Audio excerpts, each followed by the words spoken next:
Sejam bem-vindos. É uma alegria muito grande receber todos vocês aqui. Nós sabemos da dificuldade que cada um de vocês passou para estar aqui hoje.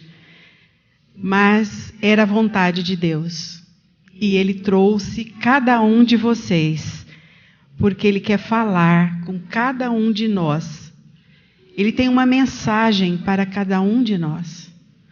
Mas nós temos que estar com o nosso coração aberto, desprovido de qualquer conceito, e clamar muito ao Senhor, para que Ele possa falar conosco neste evento, e possa tirar as nossas angústias, as nossas dúvidas, e nos fortalecer na nossa caminhada para Cristo. Amém, irmãos?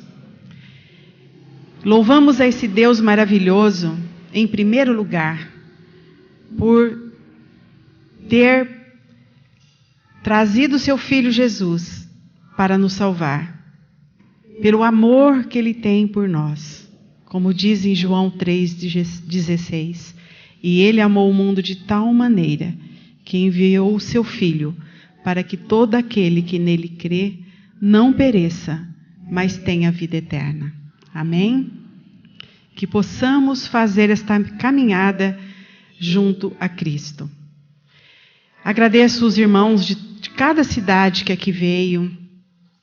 Espero que a gente tenha momentos de agradável convivência. Qualquer dificuldade que vocês venham a ter, procure os irmãos da casa que estão aí com essa camisetinha, posso ajudar, ou qualquer um de nós. Nós estamos aqui para alegrar a vida de vocês, para facilitar a vida de vocês. Conte conosco em qualquer circunstância, porque queremos que vocês estejam muito felizes aqui, porque esta é a vontade do nosso Deus amoroso, do nosso Deus poderoso, e que nos enche de misericórdia, e que sempre está nos dando a oportunidade de renovar, de crescer, de caminhar em direção a Ele. Creio que vocês, irmãos, tanto quanto eu e quanto todos os irmãos desta casa, os quais eu também agradeço, que se dedicaram muito para que esse evento pudesse sair, estão ansiosos para ouvir a palavra de Deus e para que Deus possa trazer-nos a uma vida mais próxima dEle, e que a gente, domingo, quando encerrar esse evento, a gente possa dizer que Deus falou conosco e levar a mensagem dEle para as nossas cidades, para a nossa casa. Louvamos esse Deus. Eu quero ler para vocês o Salmo 146, que é um salmo que fala da fraqueza do homem e da fidelidade de Deus. O que seríamos de nós sem essa fidelidade desse Deus? Porque somos fracos e caímos e pecamos, mas esse Deus fiel está sempre pronto a nos perdoar quando existe em nós o arrependimento. E esse Deus nós temos que louvar, nós temos que bendizer, porque Ele é um Deus que nos liberta, que nos sustenta e que nos fortalece.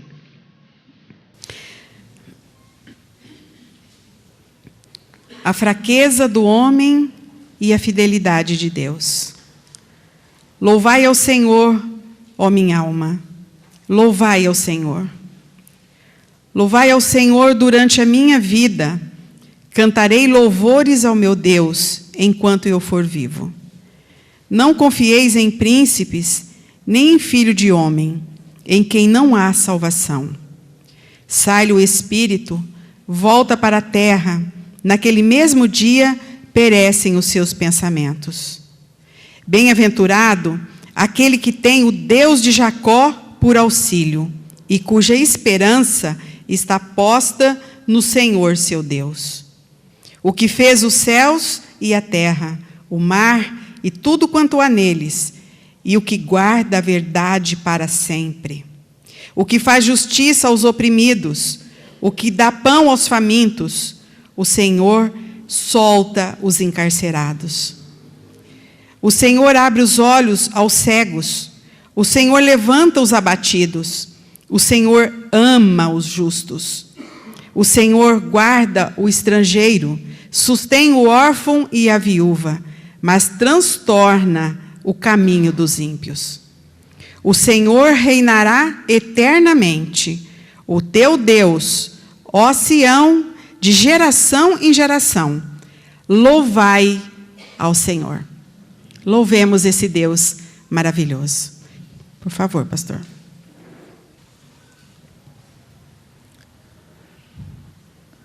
Queridos irmãos e irmãs, que a paz do Senhor resplandeça nos nossos corações e, por misericórdia, aquele a quem nós servimos, Ele derrame do seu Espírito sobre todos. Eu tenho, nos últimos tempos, sentido no meu coração que o Espírito, Ele vem chamando o povo de Deus para alguma coisa maior. Olhando a situação em que se encontram as igrejas chamadas evangélicas, nós percebemos que existe alguma coisa muito grave acontecendo e que o Evangelho, seguramente, ele está sendo deturpado, ele está sendo violentado por pessoas que nem sempre têm a ver com a igreja do Senhor. A situação é muito séria. E a Despertai, ela permite que nós tenhamos contato com segmentos variados das igrejas, das tradicionais, as igrejas pentecostais, enfim, todos aqueles que falam e professam o nome de Deus e de Jesus Cristo.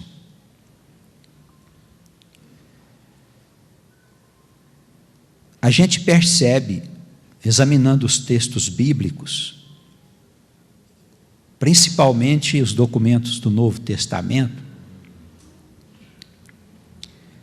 que na época em que Paulo fundou as primeiras comunidades, ele enfrentou problemas semelhantes ao que hoje as nossas igrejas estão vivendo. E nós podemos afirmar com toda certeza que a situação é a mesma, embora numa dimensão bem maior, porque a civilização hoje é maior.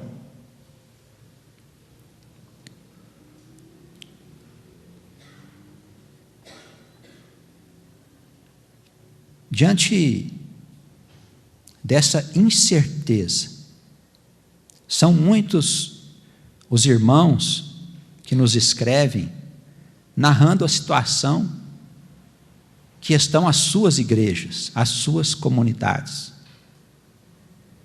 E diante de um momento tão sério, tão grave como este que nós estamos atravessando, em que há uma acentuada decadência dos valores morais, dos valores espirituais,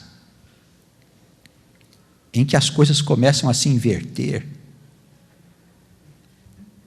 convém que nós que professamos o nome de Jesus e que amamos o nosso Deus e que buscamos a sua casa para nos abrigar, que nós façamos alguma coisa pelo Evangelho, porque nós somos os cristãos desse tempo, nós somos o povo de Deus deste tempo.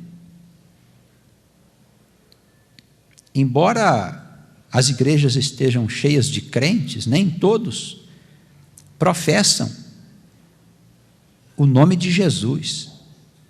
nem todos o conhecem, nem todos sabem da importância da sua morte na cruz para que nós tivéssemos redenção. A ignorância em relação aos ensinamentos do Novo Testamento está por toda parte. Em muitas igrejas, os crentes sequer levam as suas Bíblias. A maioria desconhece que existe um Velho Testamento e um Novo Testamento. Boa parte da cristandade não tem noção de como foi fundada a igreja cristã. Eles não sabem que foi Paulo o fundador da igreja. Eles desconhecem as orientações fundamentais. E o diabo se aproveitou disso para criar esta grande confusão que todos nós estamos vendo. O Espírito, ele tem dito, olha, é preciso que o meu povo se levante para dar testemunho do Evangelho. E onde está esse povo de Deus? Ele está nesta igreja? Ele está na igreja pentecostal, na igreja reformada? Ele está na igreja católica? Numa ou noutra comunidade? Onde este povo está? A palavra nos diz que o povo de Deus está espalhado pelo mundo. Isso quer dizer que existem muitas pessoas que fazem parte deste povo e que estão por aí nas comunidades, nas denominações.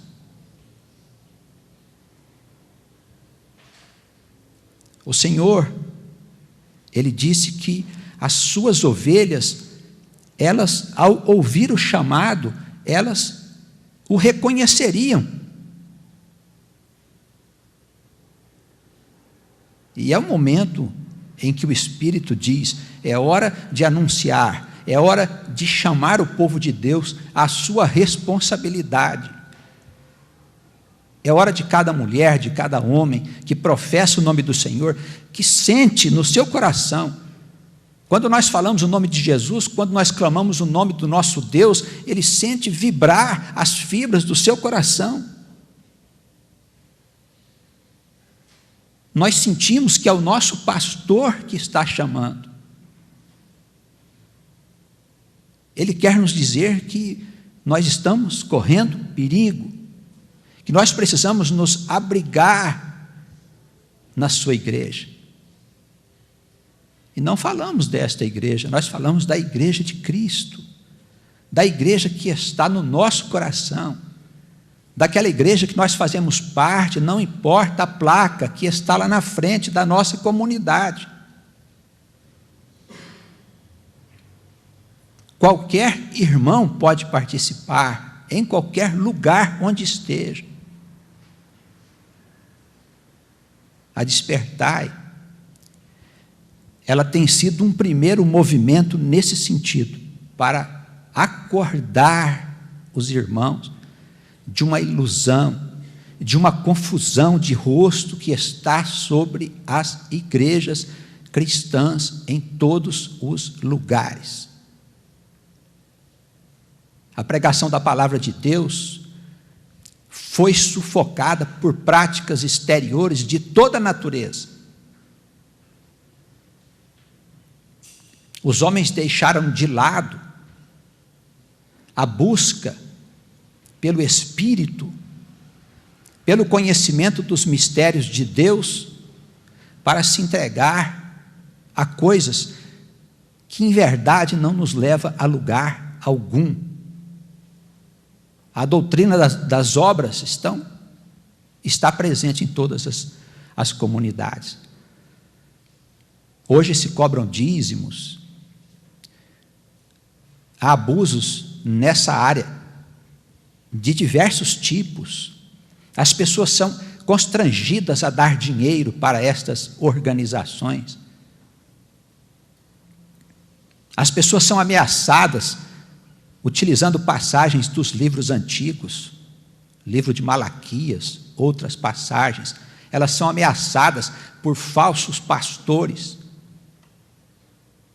As pessoas são simples, elas têm medo dos gafanhotos destruir a sua vida, a maldição de Deus e tantas outras coisas que, com toda certeza, irmãos, elas não têm mais qualquer valor para a cristandade, porque estes livros, eles foram abolidos por Cristo.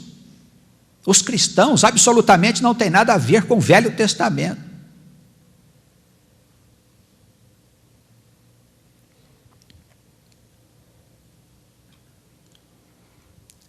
E nós, que somos o povo de Deus, se é que somos, nós que ouvimos o chamado do Espírito, se é que ouvimos, o que é que vamos fazer? É hora de cada um de nós participar desta anunciação, compreender o verdadeiro sentido do Evangelho da salvação e da graça de Deus. É bem importante a gente frisar isso. Salvação e graça de Deus, porque é de graça, não custa absolutamente nada.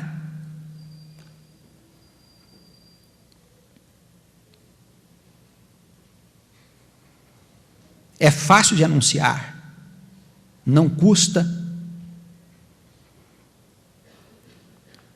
não exige de você qualificativos.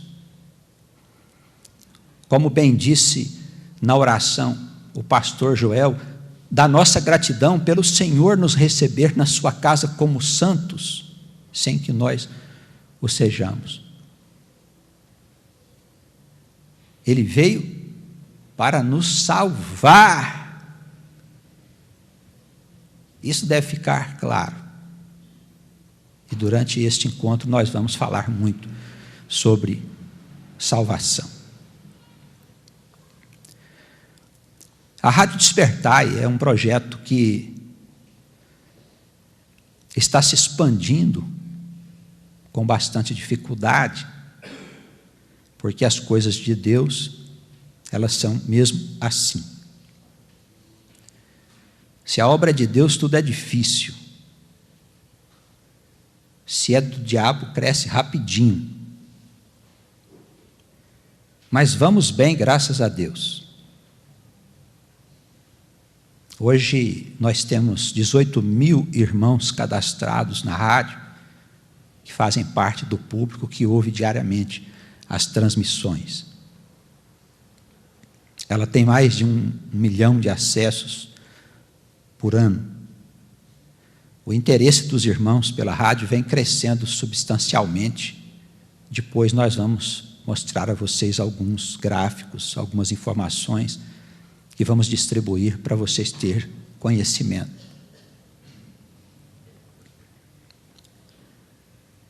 A anunciação do Evangelho vem chegando a muitos corações, aqui no Brasil, em vários estados, cidades, em outros países onde se fala a língua portuguesa, e tem confortado muitos que estavam perdidos, sem saber bem para onde ir. E esta anunciação, ela tem sido feita pelo esforço de todos nós. E todos que estão aqui, nós sabemos, têm nos ajudado a manter a rádio em funcionamento. E o Senhor, Ele está muito contente com isso.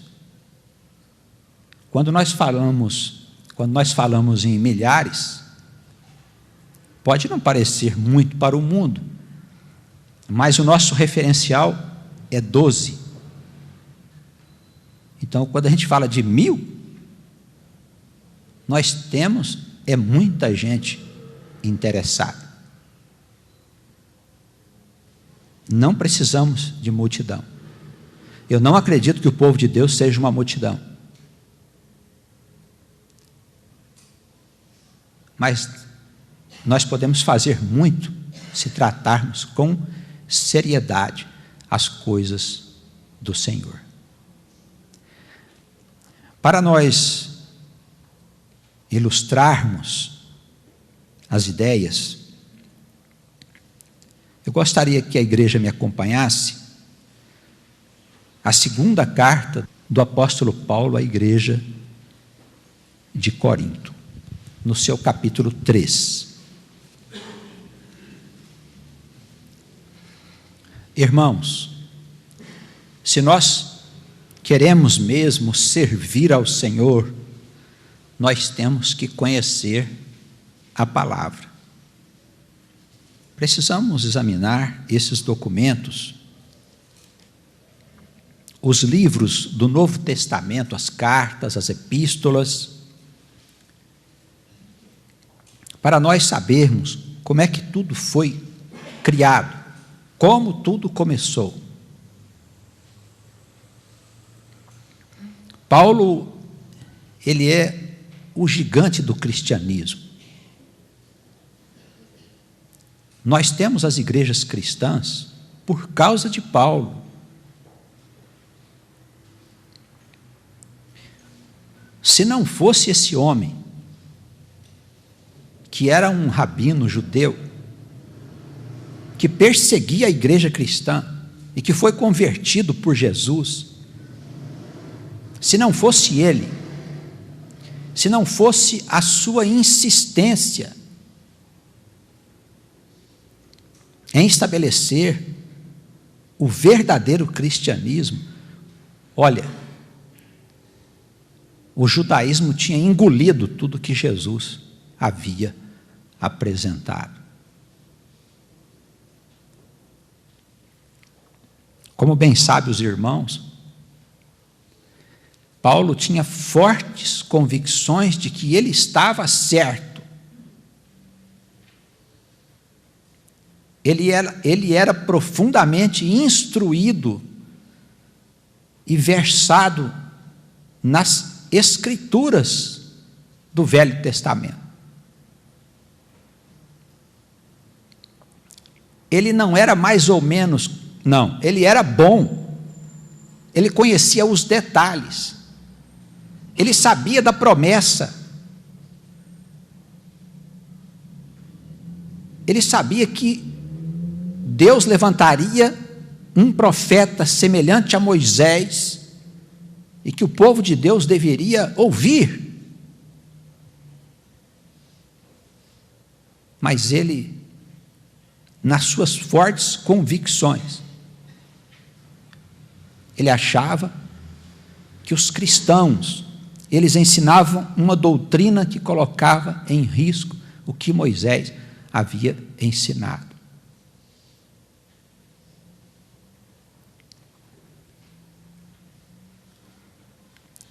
Numa das viagens que ele fez para prender e espancar cristãos,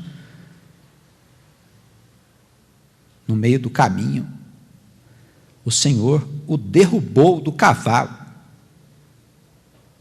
tanto do cavalo das suas convicções, como do cavalo mesmo, né? Foi um tombo e tanto. Como é que um homem tão instruído, tão preparado, tão entendido, poderia perseguir o Senhor? Irmãos, o diabo é capaz de distorcer o nosso juízo.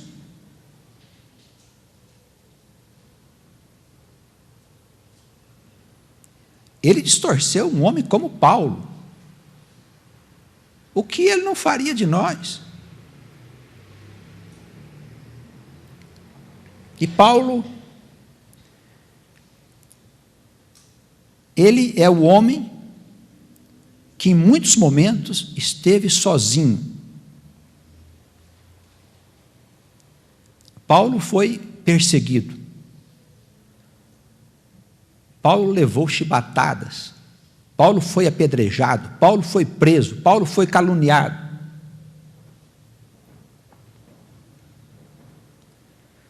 mas ele nunca desistiu do chamado do Senhor. Às vezes ele ficava perdido, não sabia direito para onde ir. Daí a pouco o Espírito dizia: vai para cá. Alguém lhe aparecia em sonho e dizia: Paulo, vem até nós, nós precisamos ouvir o seu chamado, ouvir os seus ensinos. Lá ia Paulo pregar o Evangelho. Uma das comunidades que ele fundou era na cidade de Corinto. E esta igreja, ela deve ser objeto da nossa atenção, porque nela havia todo tipo de males que existem nas nossas igrejas evangélicas. E por que naquele tempo existiam esses males e hoje continua existindo? Porque estes males é uma obra do diabo. Ele continua no mundo do mesmo jeito como era na época de Paulo, irmãos. E ele só não nos persegue porque as leis hoje não permitem. Porque senão ele faria o que ele fez naquele tempo.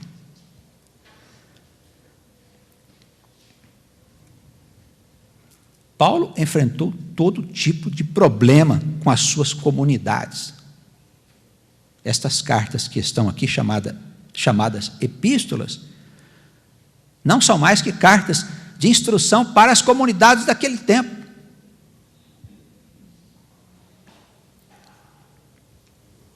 O que é que Paulo encontrava lá nessas comunidades? Primeiro, a influência do pensamento grego. A doutrina do racionalismo, onde 2 e 2 sempre é 4. A doutrina racionalista está nos nossos dias aí, presente. Tentando explicar todas as coisas, pela lógica, pelo raciocínio. Naquela época, já estava instalada lá dentro da igreja, o pensamento dos gregos. Ele encontrou lá dentro o pensamento judaico, que ele conhecia muito bem, porque havia estado entre eles, que representa a doutrina das obras. Eu faço sacrifício, eu pago dízimos, eu faço jejuns, estou resolvendo os meus problemas. E sabe o que havia no judaísmo, que é muito sério?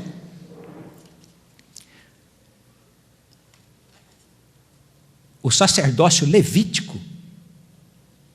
Ou seja, no judaísmo, você não podia falar com Deus e resolver teus problemas com Ele. Você tinha que procurar o sacerdote. O sacerdote dizia: olha, vamos aí, vamos fazer um sacrifício, conforme prescrevia a lei, um pombinho, um bode, um bezerro. Era assim que o homem se sentia aliviado dos seus tormentos, procurando o sacerdote.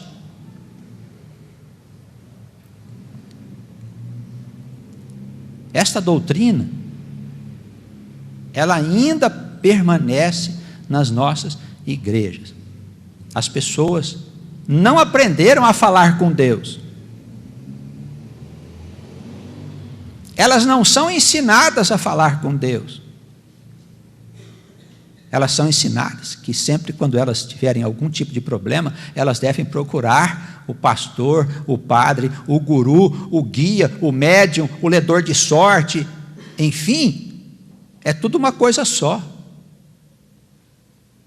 Quem pede na igreja para o pastor, pode pedir para o ledor de sorte, pode pedir para o médium. pode pedir para Iemanjá, pode pedir para quem quiser, são ofertas que ele vai fazer, ele vai pagar pelas coisas que ele está querendo dos céus. Isso é sacerdócio levítico. Um pastor é ordenado por outro pastor. O pastor tem dons que você não tem.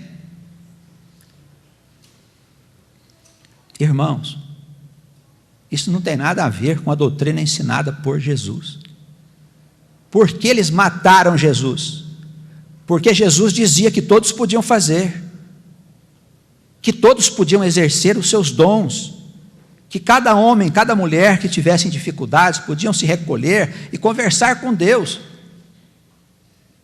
E ele disse: Deus vai te ajudar.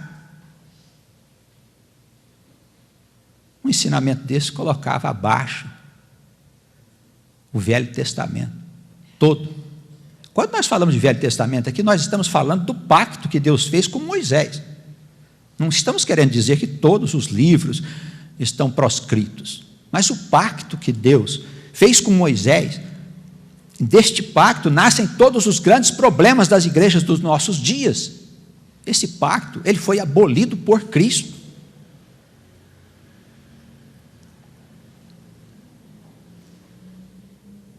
Uma outra coisa doida que se encontrava na igreja de Corinto era a manifestação de espírito.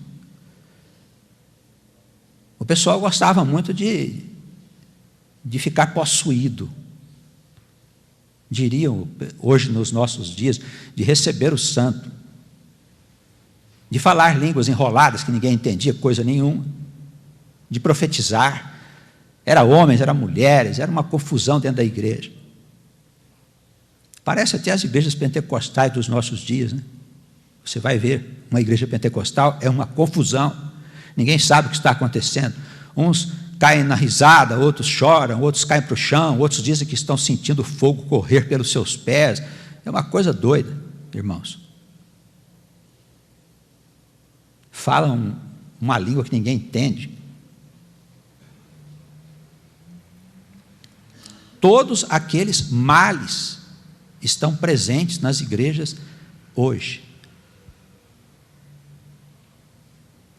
Paulo, escrevendo aos Coríntios, ele tratou de um assunto na introdução, aonde os irmãos gostam de honrar uns aos outros, mas da maneira equivocada. Honrar não quer dizer adular, não quer dizer elogiar. Paulo inicia o capítulo 3 dizendo assim: porventura começamos outra vez a louvar-nos a nós mesmos, ou precisamos, como alguns, de cartas de recomendação para vós, ou de recomendação de vós? Prática usada nos nossos dias ainda. Quando alguém sai de uma igreja, o pastor faz uma carta de recomendação, para que o outro pastor possa então recebê-lo em honra.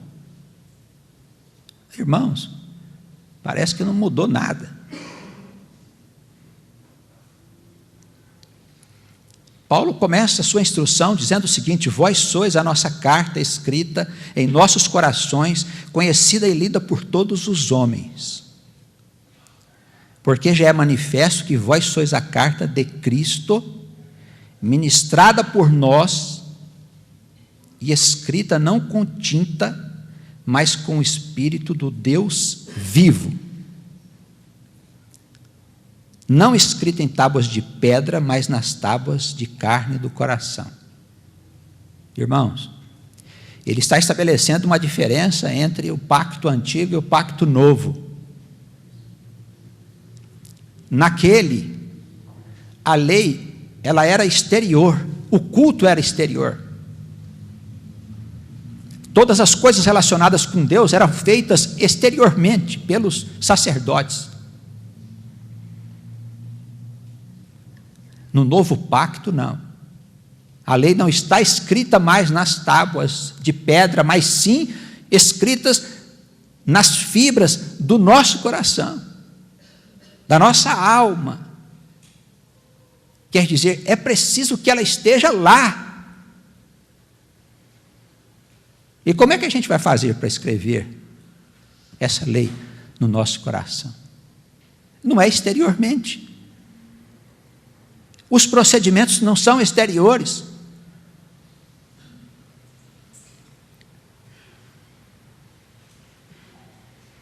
Jesus, Paulo, Pedro, João, eles mostram o caminho. Eles dizem: olha, você precisa aprender a amar com o amor de Deus. O amor de Deus te é dado gratuitamente quando você tem fé no seu filho. E quando você ama, você cumpre a lei. Porque quem ama, põe a Deus sobre todas as coisas, ama o próximo como a si mesmo, não mente, não adultera, não trai, não engana, não tem inveja. O amor é o cumprimento da lei e dos profetas. Quem ama tem escrito nas fibras do seu coração toda a lei.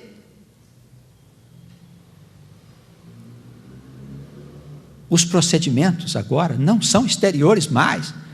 Por isso não adianta nada eu fazer jejum. Quando eu faço jejum, o que eu estou fazendo? Eu estou sacrificando o meu corpo para que eu consiga alguma coisa? É sacrifício? Jesus disse: não quero sacrifício, quero misericórdia. Qualquer obra que nós pensemos em fazer para agradar a Deus, que seja feita exteriormente, nós estamos ligados no velho espírito do judaísmo. Ele continua vivo e forte e firme.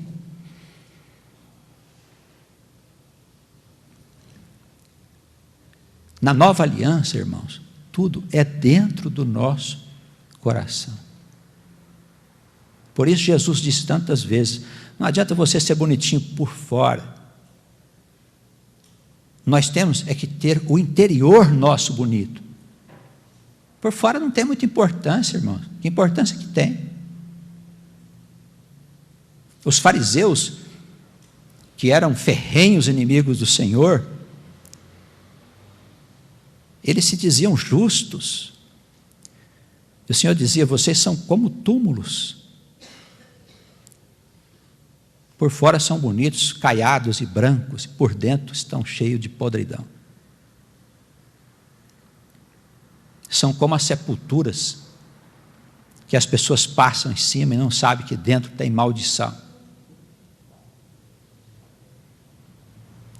Os irmãos percebem a grande mensagem do Evangelho. A grande mensagem do Evangelho está dentro de nós, escrita dentro do nosso coração. Não adianta você ser bom exteriormente, se você é mau interiormente. Por isso não importa o que as pessoas pensem de nós, o que importa é o que está dentro de nós. Nós não temos que nos justificar para as pessoas. Se somos bons, se não somos, não temos que mostrar isso para o pastor, para os irmãos da igreja. A nossa vida vai mostrar se nós somos bons interiormente ou não. O Senhor dizia: olha, daquilo que o coração está cheio, a boca costuma falar. Não tem como. A gente não tem como se esconder muito, entendeu, irmãos? Ou nós interiormente somos lavados pela palavra de Deus, ou nós estamos perdidos. Eu gostaria muito que fosse com instrução. Existem algumas doutrinas que ensinam: você precisa conhecer. Nós precisamos mesmo, mas o conhecimento não traz a lavagem. Não existe fórmula, autoajuda, autoconhecimento, todas essas coisas. Isso não tem significativo algum diante do Evangelho da salvação. Nós somos salvos, nós somos resgatados, nós somos tirados da escuridão e levados para a luz. Alguém nos tirou de lá. Não fomos nós que saímos, irmãos. Quem lava é o Espírito Santo. Se Ele te chamou, Ele vai lavar você. Quem não é chamado, paciência. Você tem certeza que foi chamado? Quem tem? Então corre atrás todo dia. Meu irmão, levanta e pensa no Senhor. A primeira coisa que você precisa fazer quando se levanta é pensar no Senhor. E a primeira atividade é ler a Escritura. Aí a gente tem boas chances. Quem opera tudo em nós é o Espírito. Nós somos dependentes de Deus. Dependentes de Deus. Na totalidade, não há nada que você faça que agrade o nosso Deus. As tuas obras não servem para coisa alguma. Porque nós temos um que foi a oferta verdadeira.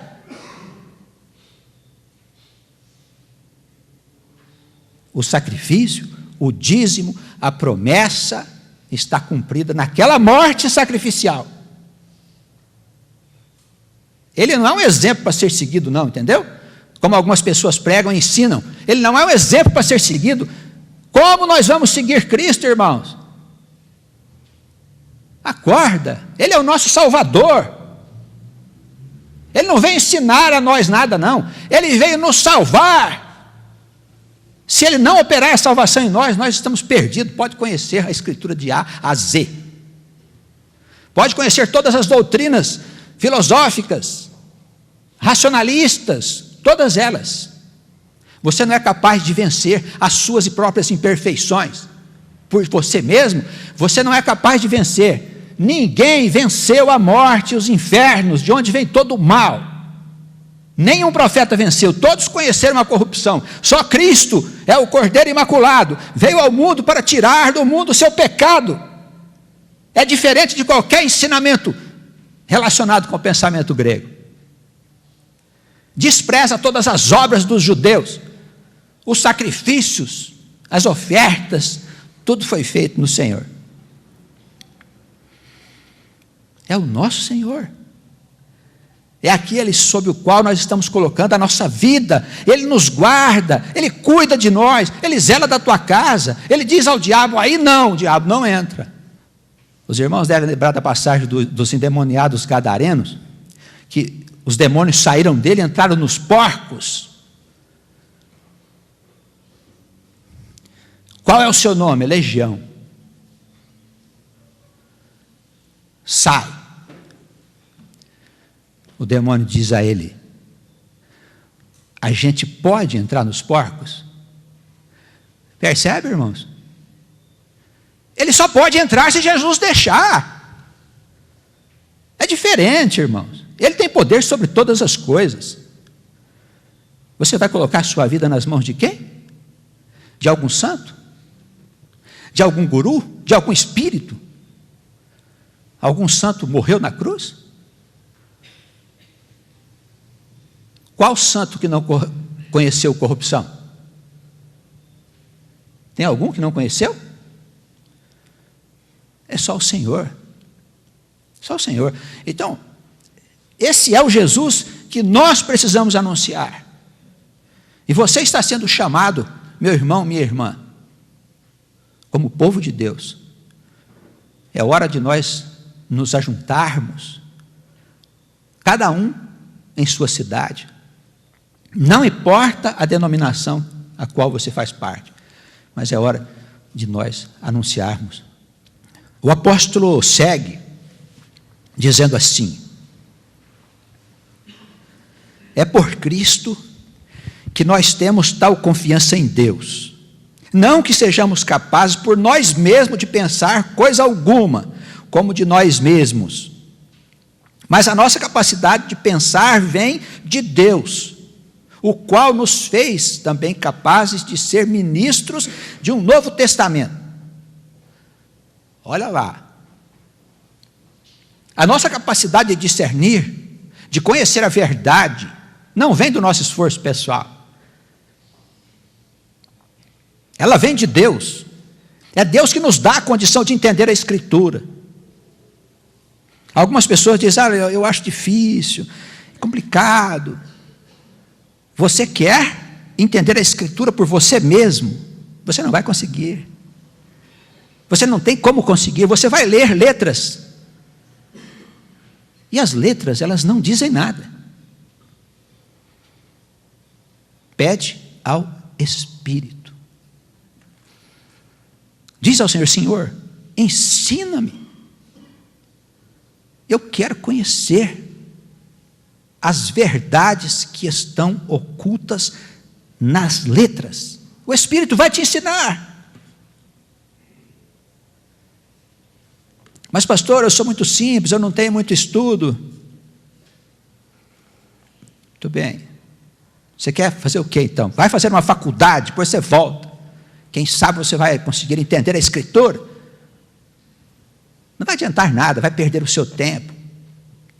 Faculdade é coisa para a vida terrena. Nós estamos falando aqui das coisas eternas, das coisas celestiais.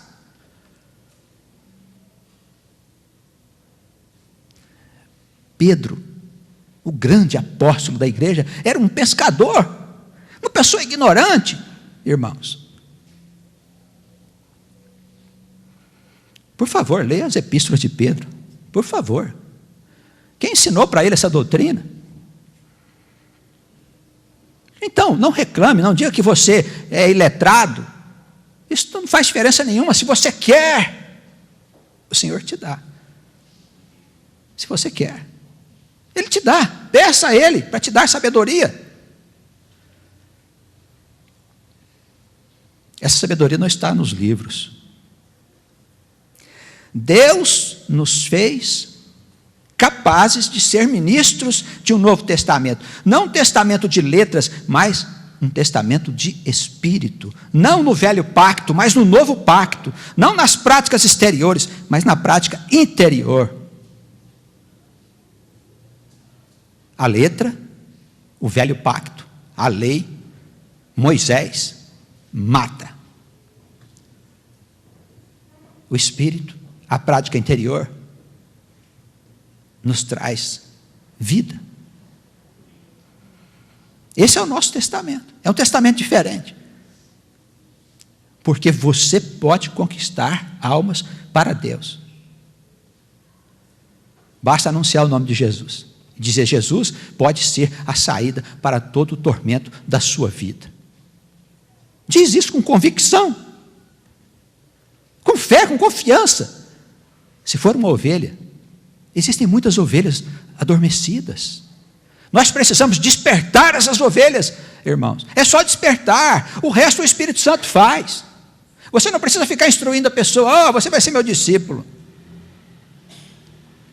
Você vai ser o quê? Um discipulador? Não, é só acordar. Porque o Espírito Santo faz a obra depois.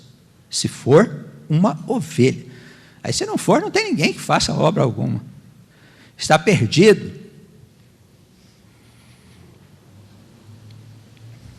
Então, nós somos feitos por Deus ministros. Em que sentido? Ministros é homens e mulheres com capacidade de ministrar a anunciação, de ensinar este evangelho da salvação e da graça de Deus. Amém? Agora o apóstolo, ele começa a fazer uma comparação entre o ministério de Moisés e o ministério de Cristo. Veja, preste atenção na leitura. É muito simples. Se o ministério da morte, gravado com letras em pedras, veio em glória, de maneira que os filhos de Israel não podiam fitar os olhos na face de Moisés, por causa da glória do seu rosto, que era uma glória transitória, como não será de maior glória o ministério do Espírito? Se o ministério da condenação e morte, que foi aquele de Moisés, ele teve a sua glória, muito mais excederá em glória o ministério da justiça. Um era transitório, o outro é eterno. Aquele já passou. Agora é preciso estabelecer uma nova ordem, irmãos. nos corações. Isso é de fundamental importância. Nós compreendermos que Deus não se agrada com as nossas obras. Isso é muito importante você compreender. O que Deus quer é que nós creiamos no seu Filho Jesus como nosso Salvador. Esse é o primeiro passo e mais importante passo, porque a partir de então as demais coisas elas vão se estabelecer naturalmente. Doutrinas, doutores, milagres, profecia, espírito, todas essas coisas se estabelecerão a partir do momento que nós conseguirmos entrar na casa do Senhor e dizer: Senhor, estou aqui. Não tenho nada para te oferecer. O que você tem para me dar? Não tenho nada. Você serve para alguma coisa? Você fala: não sirvo para nada. Você tem alguma coisa de valor aí dentro do seu coração? Alguma obra que você tenha feito ao longo da sua vida, que você acha que pode ser útil? Você diz: não tenho nada. Não tenho nada. Não sou nada. Estou aqui para te servir. Vai por esse caminho aí. Está bem? O nosso saber, as coisas do mundo, títulos, doutores, nada disso tem interesse para Deus, irmãos. A coisa mais simples é tirar um diploma.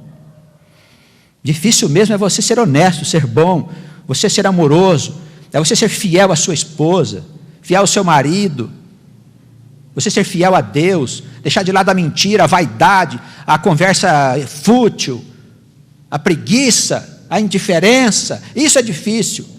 Tirar diploma é simples, ganhar dinheiro então nem se fala.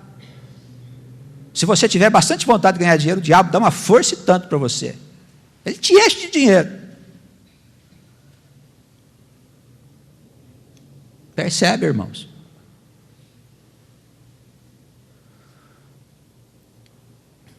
Sejamos nós capazes de ministrar este evangelho da salvação e da graça de Deus. Aquele teve o seu lugar, agora passou. Versículo 12, para nós concluirmos. Tenhamos esperança desta salvação e por ela usemos de ousadia no falar. Fale com coragem,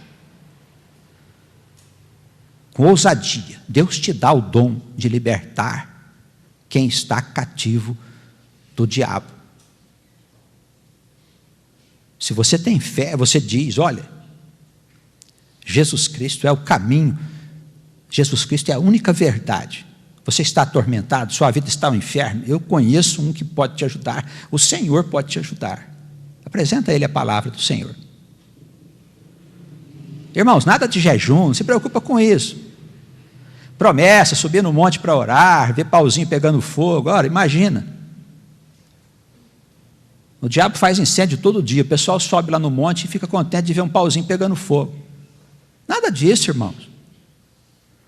O Senhor vai fazer uma mudança grande na sua vida. Você crê?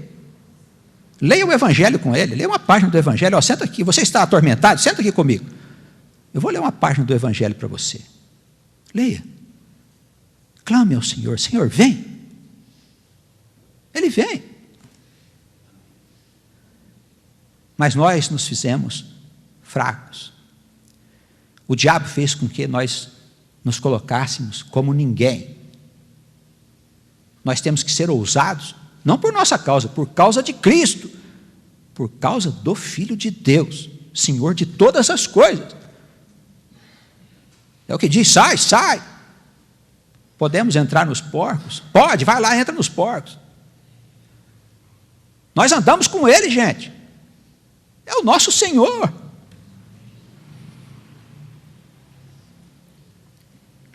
É interessante, não existe qualificativo. Se você precisa da minha ajuda, Ele diz, basta pedir. Ele não diz assim: você precisa ser moralmente superior, você precisa ter conhecimento do Evangelho. Olha, você precisa ter feito boas obras, doações interessantes para a causa do Senhor, para a igreja. Você precisa mostrar o trabalho que você fez lá fora, deu comida para os pobres, roupas e tudo mais. Ele não pede nada disso. Você precisa de ajuda? Me chame. Confia em mim. É só isso. Porque se você entrar no caminho dessa fé, as demais coisas vão ser estabelecidas. Boas obras, abundantemente, por causa da vossa fé. Não para agradar a Deus, não fazemos boas obras para agradar a Deus. Nós temos fé e temos o amor de Deus em nós, então as nossas obras são abundantes. Em casa, com o vizinho, na igreja, onde nós estivermos, as nossas obras serão abundantes, por causa do amor de Deus.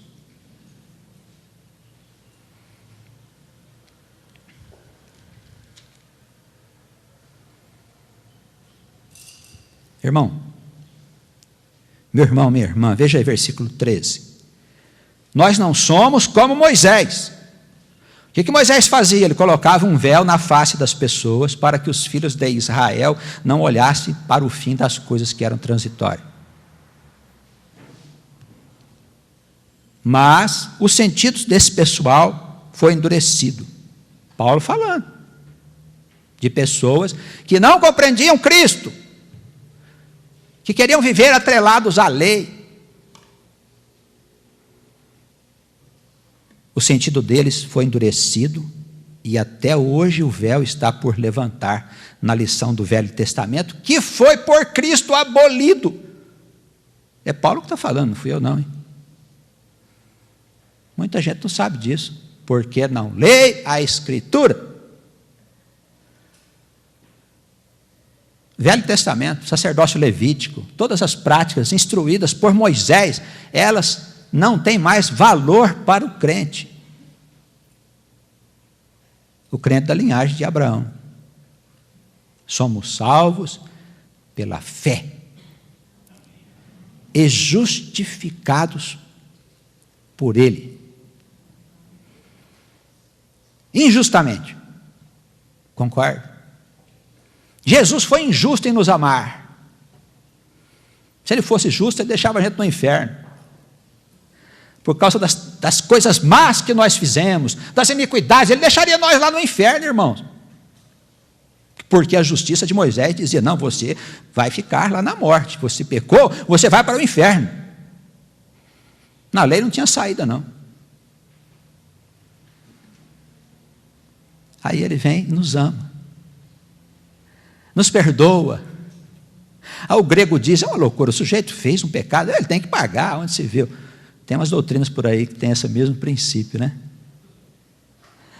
Você cometeu pecado, tem que pagar. Ceitil por ceitil. Mas isso aí não é a lei. Pensamento grego. Mas Jesus vem e diz que você não precisa pagar o pecado que você cometeu. Não é possível. Esse Jesus é maluco. Não é verdade, não é verdade. Não é verdade. Você merece o inferno, porque você pecou. Jesus disse, não, vem cá, eu vou te perdoar. Eu compro a sua dívida. Tem alguém aí que vende, né? A gente vai falar disso depois. Vamos falar disso durante o evento. Tem alguém que é dono da tua dívida. Ele chega e diz, não, você não precisa pagar os teus pecados se você crê em mim. Estão perdoados os teus pecados. Os judeus caíam duro para trás. Não é possível. Esse homem é um perigo para o nosso sacerdócio. Coitado de Moisés, e o sacerdócio de Arão. O que vamos fazer? Vem esse sujeito aí perdoar pecados? Não, é um perigo esse homem. Mate esse homem.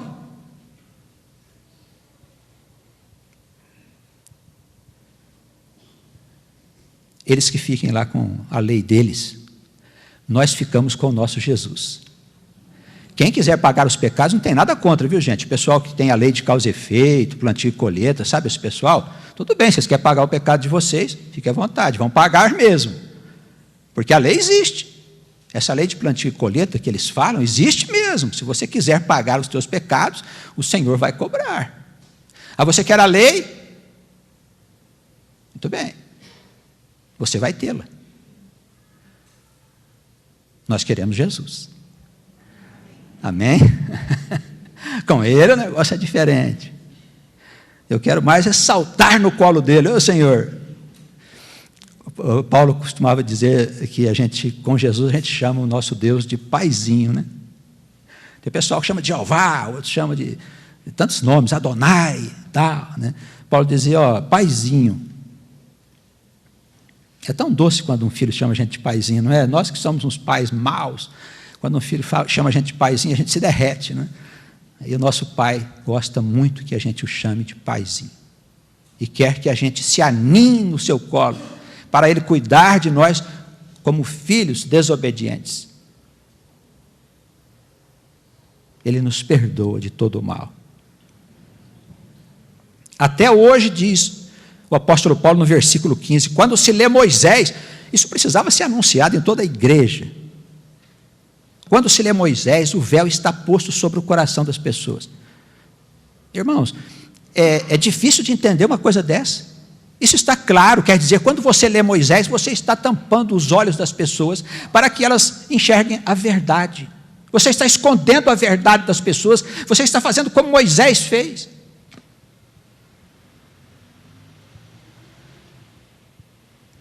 Quando essas pessoas se converterem a Jesus, o véu se tirará. Amém? Vamos tirar o véu do rosto dessas pessoas? Nós estamos convidando vocês, estamos chamando os irmãos e as irmãs. Vamos mostrar Cristo. Levantar o véu. Enxergue aí, ó. Está diante de você a felicidade.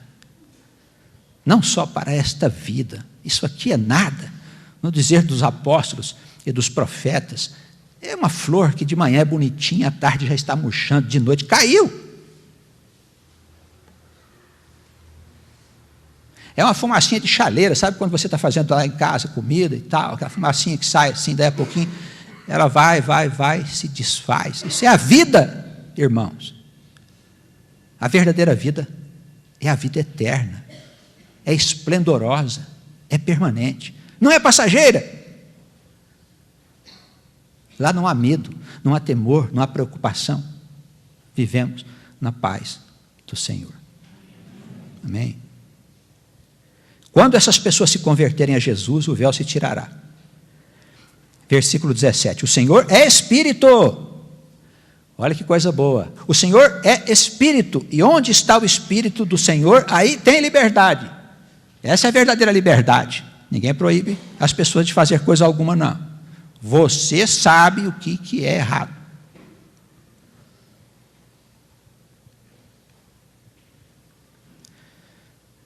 Eu digo sempre aos irmãos, querem saber o que é certo e errado? Leia a Escritura. Leia as palavras de Jesus e dos apóstolos. Não pergunte para mim, por favor. Eu sou uma pessoa suspeita para te ensinar, entendeu? Você não pode confiar em mim. Irmãos, você não pode confiar em homem. A irmã lê um salmo e diz assim, olha, não confie no filho do homem, eles morrem, eles não são nada. Você tem que confiar naquele que é eterno, aquele que pôs as estrelas nos céus, aquele que sempre existiu e vai existir, que criou a todos nós, que nos dá o respirar, o viver, o pensar, o amar.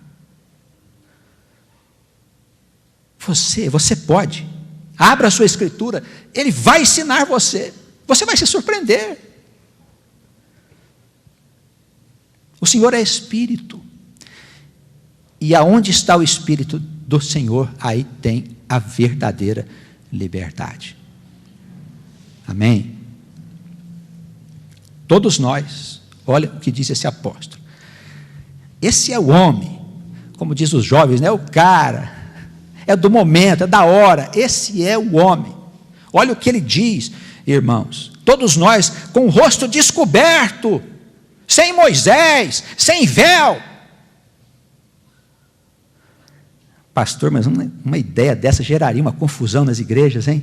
As igrejas teriam que ser mudadas. Os pastores que são homens sérios e que estão enganados, devem tirar o véu dos olhos dos seus crentes e ensinar que eles podem também falar com Deus. E devem fazer isso enquanto pode, porque o fim dos tempos está se aproximando. E vai chegar o dia que não vai ser possível fazer mais nada.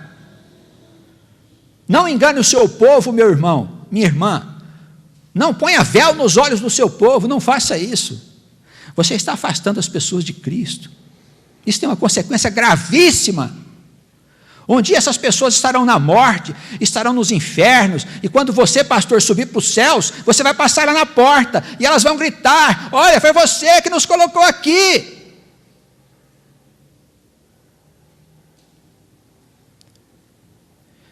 Todos nós com o rosto descoberto, diz o apóstolo, refletindo como um espelho a glória do Senhor.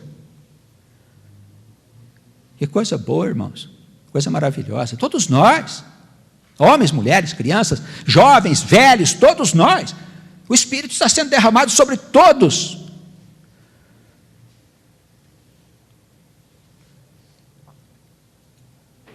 Somos transformados de glória em glória na mesma imagem, como pelo Espírito do Senhor.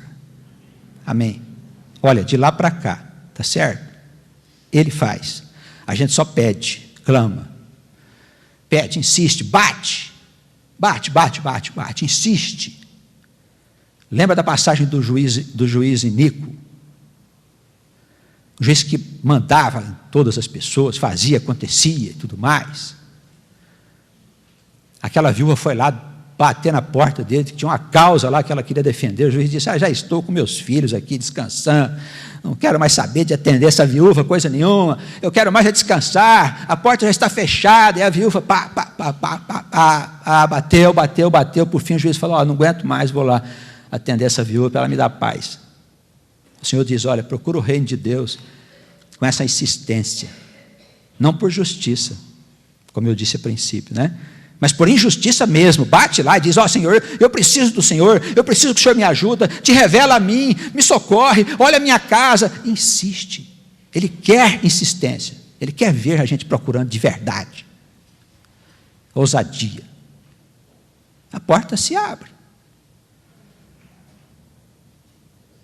Busca, você encontrará. Se você ficar sentado aí, você não vai conseguir, mas busca. Pega a sua escritura e busca. Você vai encontrar. Você vai encontrar. Vamos despertar este povo? Vamos lá? Vamos assumir um compromisso com o Senhor de trabalharmos para despertar irmãos e irmãs em todos os lugares. Que o Senhor nos alegre com a sua presença.